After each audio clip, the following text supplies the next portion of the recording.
Hey everyone, friends, Will here. Today I'll show you how to download and install Geode for Geometry Dash. Open any browser, type Geode, go to the site, click download, scroll down, click GitHub release page, click on beta 3. I have Windows, but there's also Android, iOS, and so on. Click Windows and it downloads a file, open it. If you get any errors, try disabling your antivirus.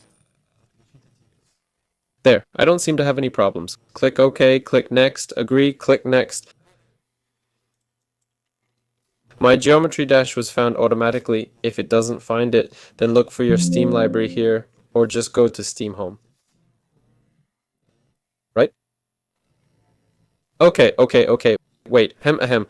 Click on Geometry Dash and click Local Files and copy this path from here. But it auto-filled for me, ahem. Click Install. There it's installed. Click Next and click Finish. Minimize everything, open Geometry Dash. There, and as you can see, we have Geode. That's it. Like and subscribe to the channel. This was Wella. Bye everyone.